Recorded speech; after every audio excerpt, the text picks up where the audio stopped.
Bienvenidos a Conspirafobia, el programa de Periodista Digital. Denominamos a este término al miedo a que una conspiración pueda ser cierta. ¿Y si el que le miente es el de la bata blanca? ¿Es el científico? ¿Es esa autoridad moral que desde el colegio le han enseñado que debe respetarse a pies juntillas y como un dogma de fe? ¿Y si en realidad su hermano, su primo, su amigo, al que tildan de conspiranoico, es el que tiene la verdad en su mano y simplemente la quiere regalar? Esto es Conspirafobia, comenzamos.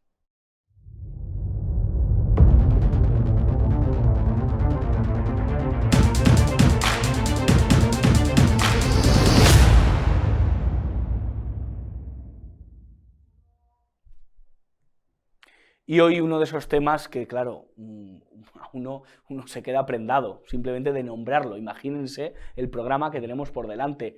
Matrix. La Matrix. ¿Este programa es una realidad? Es una de las preguntas que vamos a lanzar con nuestra mesa de análisis que ya, digamos que han hecho un habitáculo aquí en el programa, han decidido quedarse, y como nos salen tan baratos, pues hemos decidido que sigan con nosotros.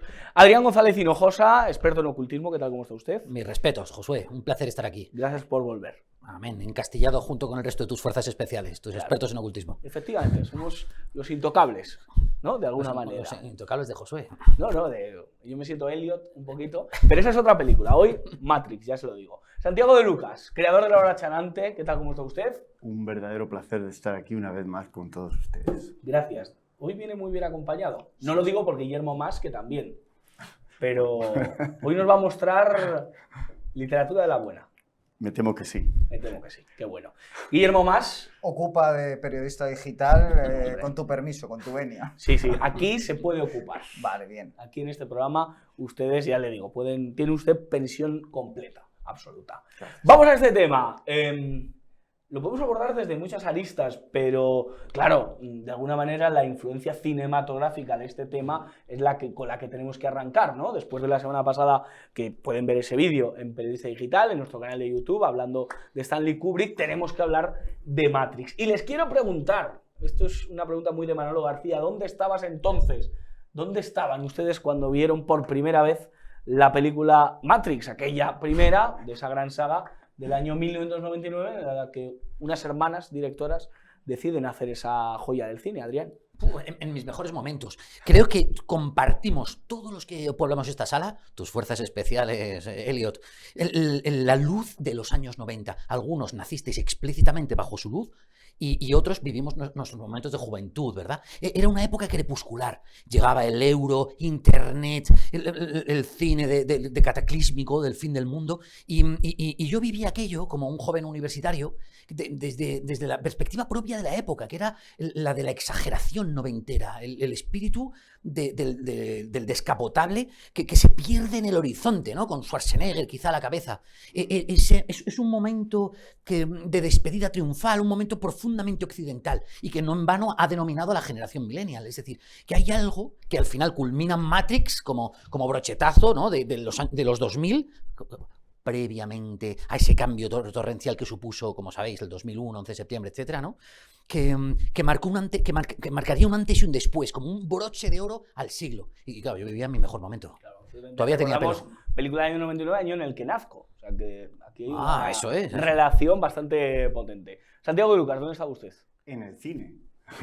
Viéndola en el cine, pero bueno, estaba estudiando yo Bellas Artes en Cuenca, precisamente con todos mis compañeros de La Hora Chanante, y aquello fue un verdadero antes y después en mi percepción de la realidad. De repente se tornó todo irreal a partir de esta maravillosa película. Desde entonces he estado intentando descubrir quién soy yo y qué es la realidad. Morfeo lo definía en la película, entiendo que todos los espectadores ya la han visto. La Matrix es todo lo que puedes percibir con los sentidos. Es todo lo que te envuelve, pero en teoría podría ser todo lo que nos envuelve ahora mismo, ¿no? Y a los espectadores. Pero en esa investigación de la identidad en relación a la identidad, lo que he descubierto es que la realidad es resonante y no hay separación entre identidad y realidad. lo que vives y lo que experimentas. Vives la pantalla de tu propia conciencia. Eso es la realidad. Y eso es la Matrix. Definición más que oportuna, la de Santiago de Lucas. Guillermo Mas.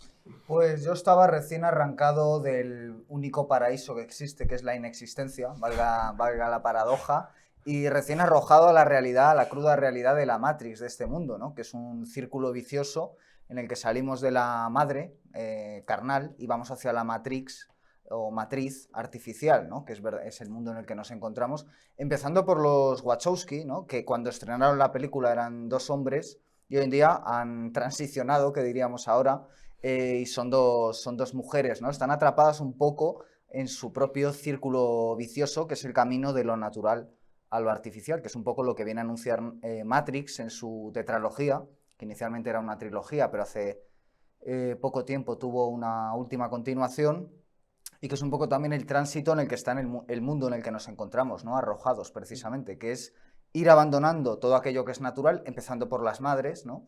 Y ir abrazando aquello que es artificial. La matriz artificial es el fin de lo que, bueno, la mayoría de nuestros espectadores conocerán como Agenda 2030, ¿no? Y eso, en cierto sentido, también lo trata la película. Antes de hablar de las implicaciones filosóficas y todo ese mundo que rodea a la Matrix, ¿podemos comentar algo del reparto de esta película, de esta saga? Porque al final es lo que se ha convertido en esas 4 películas clave para la vida de muchísima gente. ¿Algo que os llame la atención? ¿Algo desde el punto de vista, alguna curiosidad que le podamos regalar a la audiencia? Sí, es muy curioso, desde luego. Buscaron a Sean Connery, que ya había interpretado a Zardoz en el contexto de una película cataclísmica, posapocalíptica, etc., y no logró comparecer. Le sustituyeron por Lawrence Fishburne, un actor que ya era conocido por el Cotton Club, etc., pero que había participado en este peliculón de Coppola de Apocalypse Now. Apocalypse Now, sale muy jovencito. Y que tiene ya ese elemento de navegante del fin del mundo, ¿no? Que se acerca al reino del coronel Kurtz a través de un río maldito. Por lo tanto, estaban buscando actores de ese perfil apocalíptico. Y no hablemos ya de intentar encasquetarle el papel a Will Smith, que declinó el papel para su mal y para su enorme arrepentimiento desde entonces, y que fue sustituido por Keanu Reeves, el elegido, el que interpreta invariablemente John Mnemonic, John Constantine, es decir, el gran icono del Cristo en la época cibertrónica. Y por tanto ya el propio reparto sugiere lo que están intentando crear. Una innovación del mito genesíaco occidental desde la perspectiva posapocalíptica. Un hombre que también hace a Kevin en Pactar con el Diablo. Así es, como el elegido también, el hijo del mismo el diablo, ¿no? Que traerá una nueva época. Yo no muevo los hilos, le decía Al Pacino. Sí, a Kevin en aquella película. ¿Qué os ha impactado de ese reparto de esa saga cinematográfica? Bueno, yo creo que es una película que ha envejecido mal también en muchos aspectos, siendo una película de obligado visionado, pero yo resaltaría que tapó otra película aún mejor, que es Dark City, de Alex Proyas, que es una peli poco conocida y que casi nadie ha visto, precisamente porque fue tapada por Matrix, ¿no? Es una peli que vale mucho la pena ver.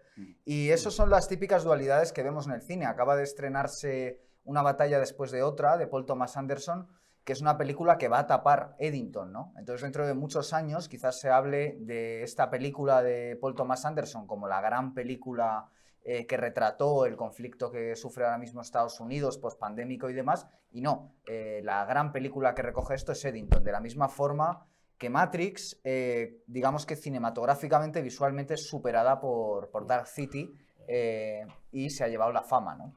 Un año que, si no recuerdo mal, gana el Oscar Shakespeare in Love. Espantosa película. Espantosa película, y en cambio se lleva el Oscar a Mejor Película. Qué cosas. Santiago, algo que nos puedas rematar sobre esta saga cinematográfica. Pues sí, los Wachowski, por aquel entonces, que me gusta lo que has comentado antes, porque realmente han personalizado el mensaje de lo que ellos expresan en su película, claro, con el tránsito. Se basaron en la obra de Grant Morrison, Los Invisibles. Aquí está. Este es un cómic en 7 volúmenes que recomiendo encarecidamente a todos los espectadores revisen, porque van a encontrar una versión completamente expandida de Matrix. Tal es el caso que tuvieron que llegar a un acuerdo extrajudicial la Warner y Grant Morrison, y creo que desde entonces el señor Morrison vive muy bien. Ya vivía bien, pero vive mucho mejor ahora, después de ser fusilado.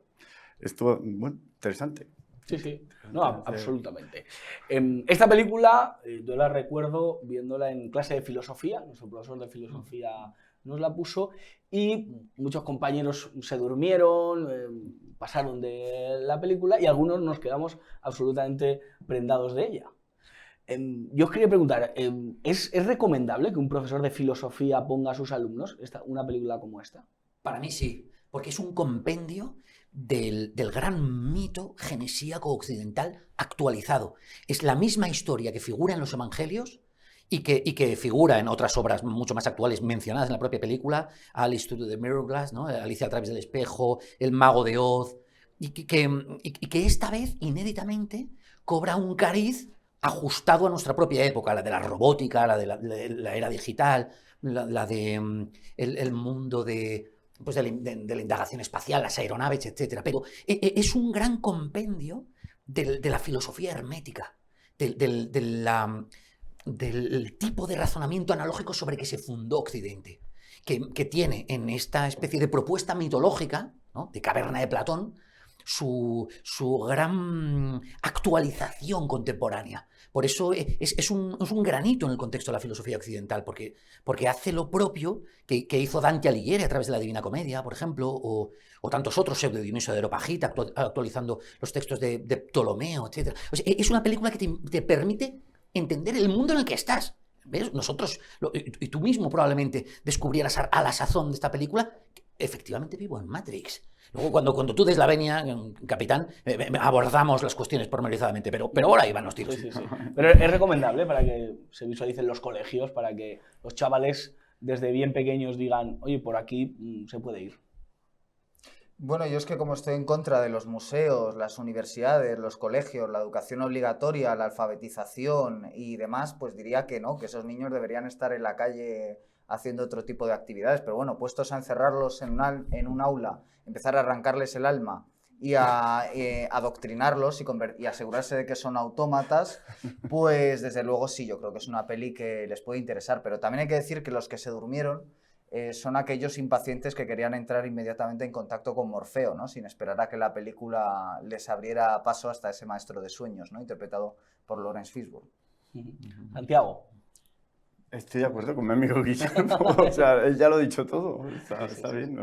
Y esas implicaciones prácticas que pueden tener nuestros espectadores ante esta película que uno puede considerar, pues oye, pues esto no deja de ser cine, el cine, pues oye, cine, más cine por favor, decía Aute, pero ¿qué implicaciones prácticas les podríamos transmitir a los espectadores para que, bueno, pues la película sea constructiva en su vida? Santiago. Pues bueno, que busquen su propio reflejo. No sé, habla tú, Guillermo, díselo tú. Que no, es decir, es una película un poco también maligna, no sé cómo lo veis vosotros, porque es una película que parece que quiere que el espectador se despierte, pero como hemos señalado, forma parte del juego, ¿no?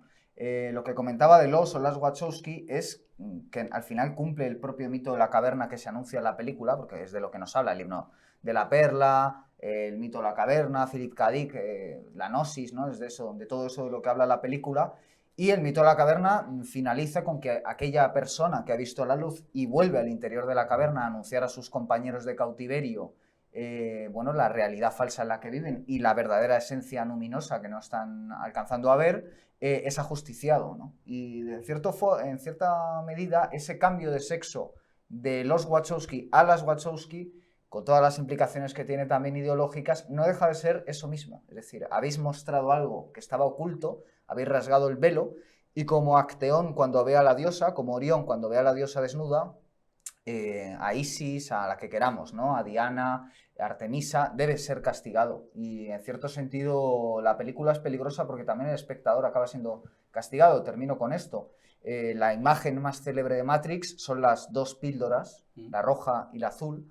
Y hoy en día el término píldora roja o pastilla roja está asociado a un espectro ideológico concreto, que es la extrema derecha, que es el que ahora mismo está conformando de la mano de Trump, MAGA, Elon Musk, Peter Thiel, Palantir y demás, el Cuarto Reich, y eso significa que realmente no hay salida. Es decir, que las dos alternativas no dejan de ser, de nuevo, las dos columnas que son las que forman parte de la Matrix. No hay salida a la Matrix. Sí hay salida. La salida es hacia adentro. Yo creo que la salida es activando el corazón, desconectando todo el laberinto mental en el que vivimos completamente condicionados. No es hacia afuera ni es lanzando cohetes a la Luna ni a Marte. No vamos a colonizar Marte jamás, porque vivimos en una realidad holográfica. Y aquí lo dejó bien claro el señor Michael Talbot en este otro libro que recomiendo a los espectadores si quieren conocer la naturaleza de la realidad tal cual es. De hecho, la gran advertencia que formula la película es que inéditamente plantea el mundo oculto, el mundo sagrado en términos digitales. La gran advertencia que formula es que no intentemos suplir ese mundo sagrado interno a través de prótesis digitales, ¿no? Hoy día cualquier televidente sabe que el mundo, en su mayoría occidental, viven en Instagram, vive en redes, vive en los canales de comunicación, etc. Es decir, que su mundo ha sido sustituido de facto por un mundo invisible con mayor virtualidad que este, mayor capacidad de producir efectos y con una gigantesca capacidad de embriagarle y de arrebatarlo, ¿verdad? Entonces, lo que las hermanas, bueno, intentan propugnar es que en esa película hay una dimensión que, si bien expresada en términos digitales, se está refiriendo a algo clásico, a un mundo interno, al que acudiremos después de cruzar el espejo, después de morir, después de quedar dormidos, el mundo onírico, el mundo de la diosa, y que efectivamente encierra las claves de entender lo más sagrado que incorporamos. Es decir, que eso es lo que yo creo que pudiera traducirse en términos prácticos. Y el comprender el mensaje real de la película, de todo lo que es el universo Matrix, permíteme la expresión, pero te hace quitarle hierro a los asuntos que al mundo entero le puedan preocupar, te puede hacer quitarle hierro a un desamor, a no llegar a final de mes, a estas cosas que a todo el mundo le tienen un poco... bueno, ahora no tener seguidores suficientes o que no te den los suficientes me gustas, nos hace quitarle hierro a los asuntos. Se convierten en ruido de fondo, porque descubres que toda la realidad eres tú, resonando con ella. Entonces, en la medida que tu resonancia pues, sea positiva, del espectro positivo, pues todo irá bien. El problema es cuando ya te negativizas con todo ese ruido de fondo, cuando permites que entre en ti. No permitas que entre en ti y condicione tu realidad. Sí, totalmente de acuerdo. Al final, Matrix lo que enseña es el camino del héroe clásico, donde el héroe debe ir superando una serie de pruebas, desde que está dormido hasta que despierta. Pero hay que decir que no despiertas una única vez. Es decir, no estás dormido y despiertas. De hecho, en la cuarta película, como en el himno de la perla, el protagonista ha caído en un sueño aún más profundo del que es más difícil despertar, ¿no? Que ese es el peligro de confiarse a que, bueno, ya he descubierto la gnosis, el conocimiento, la píldora roja y ya estoy despierto. No, señor. Uno va superando nuevos estadios de conciencia de la mano de maestros iniciáticos y compañeros, como puede ser Morfeo, que es un maestro, como puede ser Trinity, que es el ánima, como diría aquí Carl Gustav Jung, es la parte femenina, o en el caso de que nos esté viendo una telespectadora, la parte masculina contraria a su naturaleza, que debe buscar, ¿no? Y que debe tratar de desencriptar. Y bueno, pues digamos que en ese proceso lo relevante es entender la realidad como un teatro, es decir, como Calderón de la Barca, que yo creo que es otro autor esencial a la hora de entender Matrix, como un juego de espejos en el que todo aquello que ocurre en el exterior, lo político, lo personal, lo económico, no es más que un reflejo, como en la luz del cinematógrafo que se refleja sobre la pantalla, del correlato interior que vivimos cada uno de nosotros, y eso es verdaderamente lo real, ¿no? El problema es que como vivimos en un mundo que invierte satánicamente todo eso, lo que ocurre es que al final confundimos la idealización, la voluntad excesiva con que son herramientas válidas, la imaginación, la intuición, la voluntad son herramientas válidas para salir de la dormición, para dejar de ser autómatas y comenzar a ser libres. Confundimos eso con convertirnos en esclavos felices de la libertad, que es lo que somos a día de hoy, ¿no? Por culpa de que el sistema nos ha tendido esa trampa, ¿no? De una falsa libertad. Absolutamente, bien apuntado. Adrián, cuando descubres este mensaje, ¿la manera de vivir te cambia? Sí, profundamente, querido Josué. La verdad es que yo era un estudioso de la filosofía clásica y este concepto de que de que existe un mundo más verdadero que este, lo consideraba algo abstracto, algo más o menos utópico, un corpus teórico que susceptible de guiarnos, pero que en el fondo no era más que una especie de compendio, ¿no? que podía llegar a un tipo de intelección, a un tipo de conclusión. Pero a raíz de la película empecé a darme cuenta del misterio inserto en nuestra realidad, de los límites de la percepción, las puertas de la realidad, la hipnagogia, es decir, todo lo que la película intenta transmitir a propósito de la naturaleza impostada y fraudulenta de la realidad, que hablábamos respecto de Kubrick y lo que había descubierto, ¿no?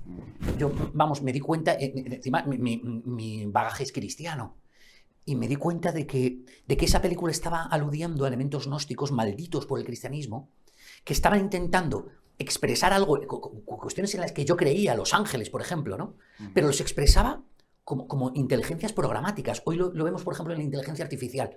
Hay un logos, una especie de cifrado programático superior que viene desde lo alto, pero que una vez aterriza aquí, en nuestra realidad, es una máquina, una vil máquina. Y que en el contexto de la película son verdaderos ángeles, pero caídos. Entonces son verdaderos demonios, pero que encierran a su vez la clave, entender esa inteligencia cibertrónica, la clave de nuestro resurgir, ¿no? de nuestro avenimiento con una parte oscura. Entonces, claro que me afectó, por supuesto. Claro. Aclarar para Pachi López y gente que nos ve que la hipnagogia pues es ese estado entre la vigilia, ¿no? y el sueño. Sí. Alguien no le queda muy claro qué puede ser. ¿Quién sería nuestro Morfeo personal? ¿Quién puede llegar a ser nuestro Morfeo en un momento de nuestra vida? ¿Se puede elegir? ¿Nos viene dado? A mí personalmente, actualmente, mi Morfeo es Adrián. Aquí está. Lo tengo enfrente. enfrente. El Morfeo es el duendecillo que te anima a cruzar el espejo. Es decir, a despedirte y a morir a la realidad que venías asumiendo. Es decir, ese individuo que te permite embriagarte psilocibílicamente en una experiencia que te va a diluir. O literalmente. O literalmente, o de la manera más exactamente literal, chamanística.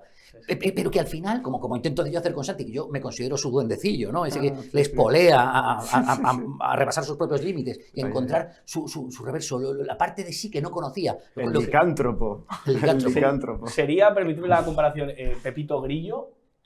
Sí, sin duda. Bueno, Pinocho es que es otro cuento también totalmente mágico, ¿no? En ese punto. Pero bueno, al final todos tenemos un daimon. Lo tenía Sócrates, lo tenía Plotino, lo tenemos todos, con el que dialogamos. Hay que escuchar al daimon, ¿no? Y realmente cuando uno reprime al daimon, es cuando el daimon se proyecta en la realidad exterior, ¿no? El cristianismo lo convirtió en demonios, pero son esos seres del mundo intermedio. Y aún así, también hay que decir que siempre es relevante y necesario que aparezca un maestro iniciático real. Esa es la famosa cadena áurea, que solo puede ser transmitida maestro-alumno.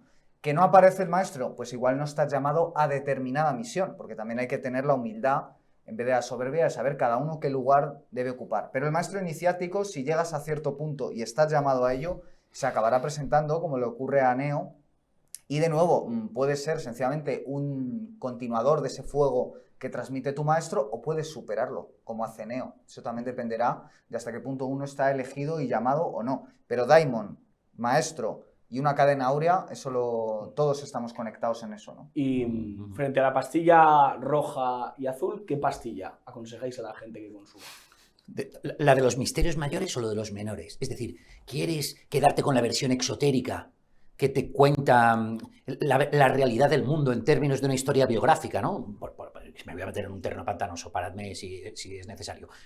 Dios mismo vivió en Palestina, se puso una toalla y llamó del amor libre en la zona específica de Palestina, o hay un contenido que alegoriza esta figura y que por tanto te hace despertar a través de una figura mitológica a un nivel más profundo de la realidad para entender que lo que Jesús representa es algo que ya está en tu interior, una sacralidad que pertenece a todos los hombres, ¿no? Es decir, ¿quieres quedarte con una versión más o menos apacible, formal, ¿no? Entiendo, Adrián, que no es incompatible, es decir, que la figura histórica existiera claro. y que a la vez exista esa realidad. Los discípulos de Filón de Alejandría, los redactores de los evangelios eran gnósticos, es decir, querían transmitir un mensaje iniciático tras de esas palabras, es decir, que el corpus de nuestra misma religión pretende ser algo más que una mera biografía, no es un documento periodístico o historiográfico, ¿no? Entonces existe un contenido más profundo. Dante, en el mezzo del camino de su vida, ¿no? Tiene esa oportunidad. Acompañas a Virgilio a su hipnopompo, ¿no? a su hipnagogo, a enfrentar el límite de su propia muerte para comprobar en persona que hay algo más allá, o te tomas la pastilla azul, te despiertas en casa, conectas la sexta y te crees lo que te quieras creer. Que todo esto de la conspiración es chorrada, son gaitas, nada, no os creéis nada. Por lo menos conspirafobia hay que verlo, ¿no? Yo recomiendo ver Conspirafobia. Es conspirafobia más que... Mira, es curioso porque esto que acabas de comentar tú, Adrián, es la sinopsis de la cuarta parte, que la propia autora la define como un prisma que abarca a los 3 primeros. Y es eso, cuando está a punto de despertar, Neo, aparece el psicoterapeuta al otro lado del espejo reflejándose y haciéndole ver que lo que está viviendo es un completo... un delirio. Un delirio, sí. Una patología. Sí, sí, que tiene que volver a la realidad por medio de la pastilla azul, que es lo que le está dando todo Es un el rato. poco, permitidme, el final de Los Serrano. Psicosis. vamos, Sí, sí, sí. ¿No? Es sí, Antonio sí. Resines despertando. Sí. A la española, ¿no? Sí, sí, algo así. Nuestro algo así. Neo es Antonio Resines. Aunque luego él, en la realidad, Bueno, eso- ha querido vender, Sí. se ha creído, es esa pastilla azul a tope. Sí, Antonio sí, Resines claro. se la Mucho ha me temo metido, que eso sin es duda. un deus ex machina, que es un recurso muy fácil para guionistas que no saben cómo terminar las historias en condiciones. O sea, que eso fue un deus ex machina que se sacaron así de la manga. Absolutamente. Pero bueno, bien, bien. Sí, sí. Sí, Guillermo, ¿qué pastilla? Ha dicho Adrián el asunto de Dante, ¿no? Dante empieza la Divina Comedia diciendo in il mezzo del camino di nostra vita, no de mi vita, di nostra, la nuestra. Claro. Y uno dice, ya ahí tiene que pararse y decir, ¿nos? ¿Quiénes somos nosotros? ¿No? Está hablando al final la conciencia colectiva, es decir, Dante sabía que no estaba hablando ni de sí mismo ni de su lector, es un proceso iniciático en el que todos estamos. Obviamente habla de sí mismo, el personaje es un alter ego clarísimo que ya había trabajado en la Vita Nuova, pero está muy bien visto lo de Dante porque Dante, Gurdjieff, Ouspensky, ¿no? Que lo estábamos comentando antes fuera de cámara, son esos autores que nos enseñan cómo despertar, ¿no? Totalmente. ¿Y cómo despertamos? Siguiendo al ánima, ¿no? De nuevo, por eso hay que citar a Jung, Beatrice, es el ánima, Bernardo de Claraval no deja de ser el Morfeo de la Divina Comedia, es decir, al final nos están contando todas estas obras el mismo relato, que es un relato amoroso, que concluye la cuarta parte, que es espantosa desde el punto de vista cinematográfico, buena en las ideas y en la crítica Sí. que hace de la actualidad, Eso es. pero concluye así, perdón por el spoiler, pero bueno, tampoco descubro nada. También sabrán ustedes que Dante al final acaba atisbando a Dios en la Divina Y Comedia, el ¿no? Titanic se acaba hundiendo. Ese tipo de spoiler me hace mucha gracia. Oye, ¿me has hecho spoiler? No, mira, es que es lo que hay. Claro, y bueno, los evangelios también habrá que contar cómo acaban, ¿no? Efectivamente. El protagonista se muere, pero al tercer día resucita. El caso es que acaban en lo que Jung, que sabía mucho de alquimia, llamó, que por cierto Jung empezó a escribir sobre alquimia a partir de que él tenía visiones. Es decir, no es un científico que escribe de algo que no conoce, no, Jung tiene un aparato visionario importante que está recogido en su libro rojo, ¿no? Y a partir de ahí, digamos que por los días escribía estos sesudos tratados muy racionales sobre alquimia y por la noche escribía casi pesadillas donde tenía encuentros reales con espíritus. O sea, eso como Filemón o como Botán, o sea, y Sigfrido. El caso es que acaba la película con el Mysterium Conjunctionis, o sea, el matrimonio, el hieros gamos entre el hombre y la mujer. En definitiva, lo que nos están contando las Wachowski y lo que nos está contando Dante es una historia de amor. El amor es lo que nos absuelve de caer en la ilusión, porque el amor es de todo aquello que está en el gran teatro de la humanidad, en el gran drama humano, lo único que puede sanar nuestra herida inicial. Es decir, Adán y Eva estaban ya juntos en el paraíso. Y después caen a la tierra y se ven desnudos y sienten vergüenza, que es el primer sentimiento humano, estar desnudo ante otro ser humano, pero al mismo tiempo inician el camino de redención que precisamente se alcanza mediante esa desnudez. En el momento en que te reconoces como falible, como herido, como mutilado, como pecador original, en ese momento empieza el inicio de tu despertar hacia acabar reencontrándote con esa otra parte. Trinity, su nombre es la Trinidad, es un tercer elemento que sintetiza lo masculino y lo femenino. O sea, el nudismo en la playa como forma también de decir, mira, yo ya mis complejos a Dios, ¿no? Y vamos a enfrentarnos a la realidad que vivimos. Mis complejos a Dios. A Dios, Claro, eso efectivamente. siempre, ¿no? Eso siempre. Eso es importante que lo tengamos en cuenta.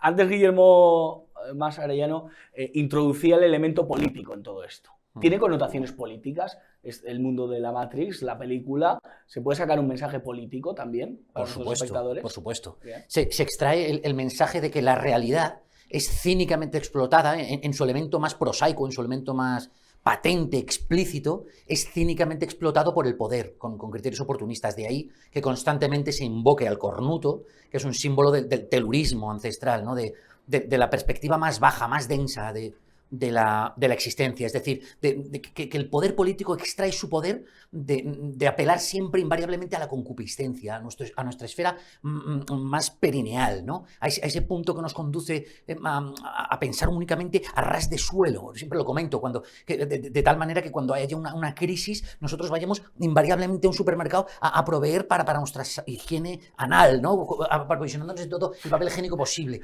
Entonces, lo que nos dice la película es que la élite solo puede mantener el poder sobre nosotros si explota lo más bajo, lo que está a ras de lo terroso, lo mortecino. Sí. No, es que claro, todos nos hemos quedado con la alusión a la higiene anal. ¿No? Hombre, así se tenía que haber presentado en los telediarios, ¿no? Cuídese usted la higiene anal y baje a por un papel higiénico. Es que ni agua, lo que se agotaba no era el agua, sino el papel higiénico. Da mucho que pensar.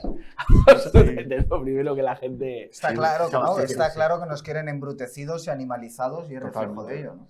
Sí, absolutamente. ¿Qué connotaciones políticas tiene esta película?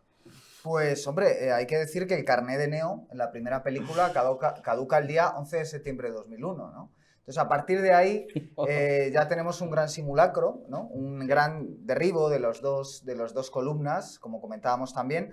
Aquí he traído a un segundo autor, no sé si ahí está, Jean Baudrillard. He traído este libro menos conocido, pero él es sobre todo famoso por trabajar en la cuestión del simulacro, de la noción de simulacro, ¿no? Claro. Vivimos en un simulacro, todo lo que vemos en la televisión está absolutamente simulado, forma incluso aquello, o mejor dicho, sobre todo aquello que aparenta estar contra el sistema, forma parte del sistema. Y esa es la lógica del capitalismo que lo sabe integrar. Y eso es lo que muestran en la cuarta parte, ya digo, con torpeza cinematográfica, pero con pericia crítica, las Wachowski, porque lo que están evidenciando es que la pastilla roja no te lleva a despertar, que Matrix es utilizado para que sigamos durmiendo pensando, bueno, ya he visto la película, ya estoy despierto, ya he visto Twin Peaks, ya he visto True Detective, ya he leído La Divina Comedia, ya estoy despierto. Error, probablemente tengas más papeletas de caer en la trama del sueño que una persona analfabeta que viva con cabras. Y bueno, por terminar solo voy a dar unas pequeñas pinceladas, ¿no?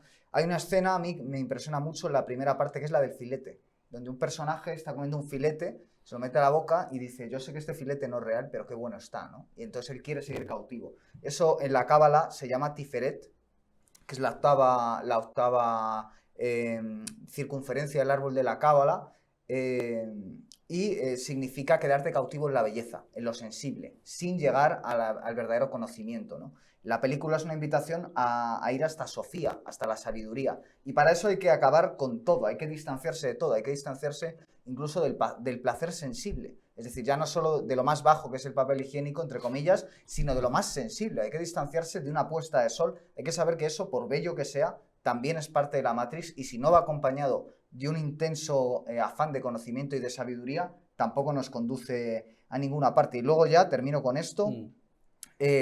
Hay un personaje en la segunda película que es el creador del mundo de Matrix, es el gran arquitecto que está caracterizado como Sigmund Freud, o sea, es clavado a Sigmund Freud y está en una sala donde domina numerosas pantallas, ¿no? Es lo que en la gnosis se llama el demiurgo, que es el creador de este mundo en caída, del mundo de la materia, y él mismo está cautivo, es decir, no es un personaje todopoderoso, es un ser pobre, empobrecido, estúpido en muchos sentidos, que ha hecho una creación estúpida como él mismo e imperfecta como él mismo, y que él mismo está cautivo de su propia imagen, ¿no? Al final nosotros en este mundo de pantallas, de simulacros, como diría Baudrillard, estamos totalmente cautivos en la imagen, ¿no? Como el demiurgo, a imagen del demiurgo. Entonces, no hay que quedar cautivo en las apariencias, ni las bellas ni las feas, ni el telediario ni la puesta de sol, si no va acompañado de una sabiduría, que es una sabiduría que más que por los libros se aprende con la amistad, se aprende con el amor, se aprende con la familia, se aprende reconociendo la desnudez, ¿no? Y eso es lo que tiene valor de este nivel, la experiencia misma.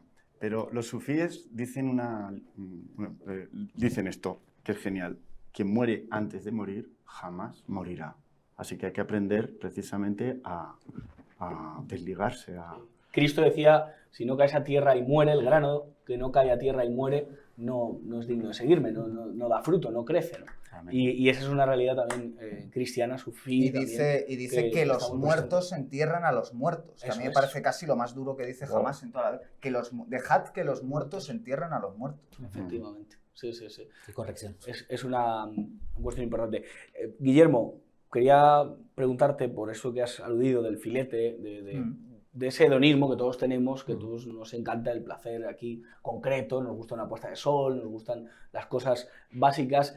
Quizá Matrix no nos muestra una realidad sobrevalorada, o sea, está sobrevalorado descubrir la verdad, con lo a gustito, como diría Ortega Cano, estamos tan a gustito aquí en la mentira, ¿para qué vamos a ver la realidad? Si al final la realidad está sobrevalorada, si al final la realidad te puede llevar a un shock o te puede llevar a, no sé, a un desasosiego mucho mayor que la mentira, ¿no? ¿No creéis Por supuesto. Que es una de las cuestiones que también se pueden criticar de esta cuestión? Bueno, lo mejor para mí del cristianismo es también lo peor, que es adorar a un tipo que está clavado a una cruz, ¿no? Es lo peor porque hace que nos regodeemos en ese sufrimiento, pero es lo mejor porque nos enseña una realidad, y es que el punto cero de toda existencia no es el placer, no es lo que a nosotros nos dé la gana, es el dolor. Estamos aquí, vamos a morir. Eso es lo único que tenemos como certeza, y en el proceso vamos a padecer porque somos un cuerpo, somos materia, vamos a perder a nuestros seres queridos, vamos a ver todo aquello a lo que amamos marchitarse, porque esa es la condición de lo temporal. El tiempo es algo que no existe, pero a lo que todos estamos atados y esclavizados, ¿no? Y que vemos constantemente,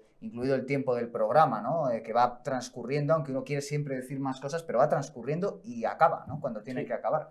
Las historias de amor son así, las vidas con nuestros abuelos, que todos quisimos siempre disfrutarlos un poquito más y se nos van, las amistades, ¿no? Que al final Es decir, aquí estamos de paso, aquí estamos para sufrir.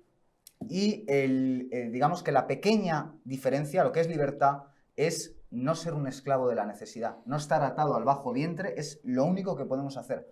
Tener control sobre nuestros impulsos. Por eso el ayuno, también lo ha mostrado el cristianismo, es un gran poder que te da lucidez. Por eso el saber decir no, el saber, digamos... Eso lo enseña el Opus Dei. San José María, una de las claves, dices, aprende a decir que no. Sí, bueno, es mejor los padres del desierto, pero sí, hay que saber decir que no, hay que saber salir de lo que decía Nietzsche, que era el calor del establo, y vivir a la intemperie, que es muy complicado vivir a la intemperie, es muy complicado vivir desnudo. Hace mucho frío. Hace frío, otros se van a querer aprovechar de ti, la sociedad va a despreciar con sus convicciones tu estilo de vida, tu forma de pensar, pero te tiene que dar absolutamente igual, porque ahí serás un dios, no adorarás a un dios. Serás un dios.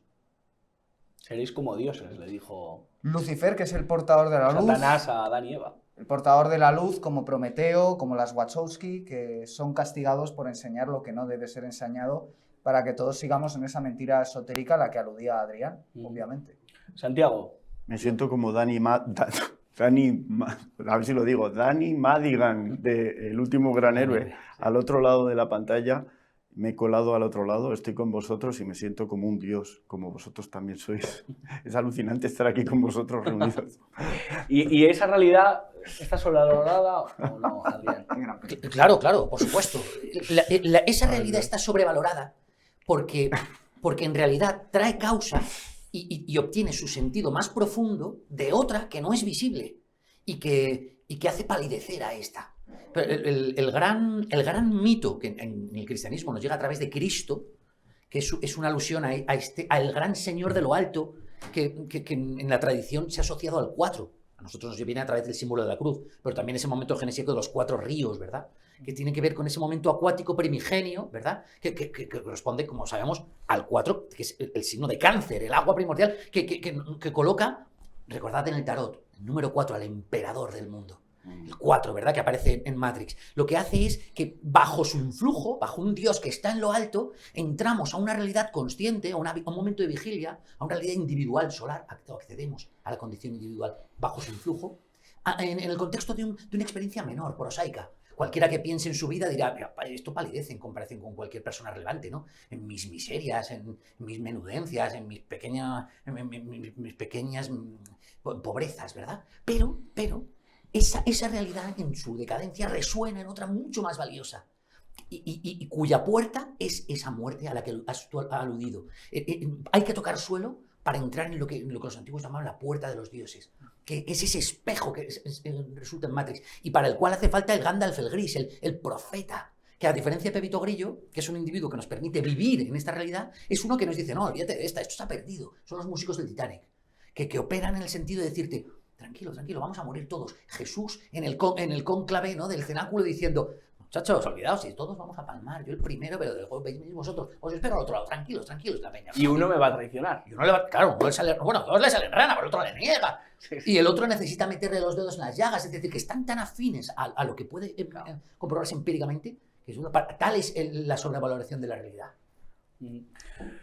Interesantísimo programa. Sí, además lo de los 4 principios, si me permites Sí, un apunte, claro. es importantísimo porque es la figura del tetractis pitagórico, es el 4, que es el 3, ¿no? El 1 al final acaba completado por el 2 por el 3 y el 3 por el 4, y el 4 si se suma da 10, ¿no? En cierto sentido, se suma la secuencia da 10. Entonces ahí están contenidos todos los números. Y por terminar, si nos fijamos, Matrix tiene 4 personajes principales, son 4 películas, y al final están reproduciendo el esquema de 4 egipcio, ¿no?, que es Osiris, Isis, Seth y Horus, y en la película encontramos a Neo, Trinity, Morfeo y el señor Smith. Es decir, que sería Seth, ¿no? Estamos de nuevo ante un tetractis. Nada de eso es casual, se está trabajando con unos códigos herméticos perfectamente diseñados. Nada es casual y nosotros somos 4.